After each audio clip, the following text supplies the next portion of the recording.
සුබ දවසක් ඔයාලා හැමෝටම. ඉතින් මම හිතනවා හැමෝම ආදරෙන් සතුටින් ඉන්නවා ඇති කියලා.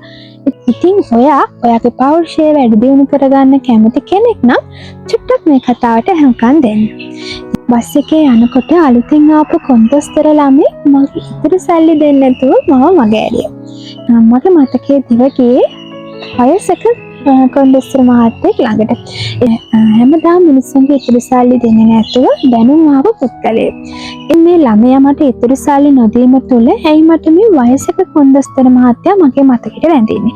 යම් කිසි කෙනෙක්ගේ ක්‍රියාවක් අපේ හදවතට තදින්ම කාවැදුනොත් අපේ මොළය ඒ ක්‍රියාව තුළින් ඔහුව අපේ මතකය තුළ ගබඩා කරගන්නවා. මේ සිද්ධියේදී අර කොන්දොස්තර මහත්තයා කොච්චර හොඳ කෙනෙක් වුණත් අපේ මතකයේ රැඳලා තිබ්බේ ඔහු අවංක නැති බොරු කරන කෙනෙක් විදියට තමයි අපේ මතකයේ රැඳලා තියෙන්නේ. මගේ විතර අවංකකම කියන දේ සෑහෙන්න ඔයාගේ ජීවිතයට ලොකු බලපෑමක් කරනවා.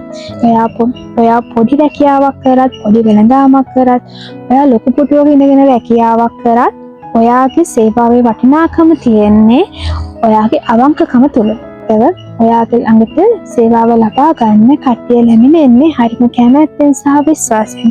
අවංකව වැඩ කරන පුද්ගලයෙක්ට පුළුවන් හොඳ පෞරුෂයකට හිමිකම් කියන්න. එහෙනම් ගිහින් එන්නම් පරිස්සමින් ඉන්න.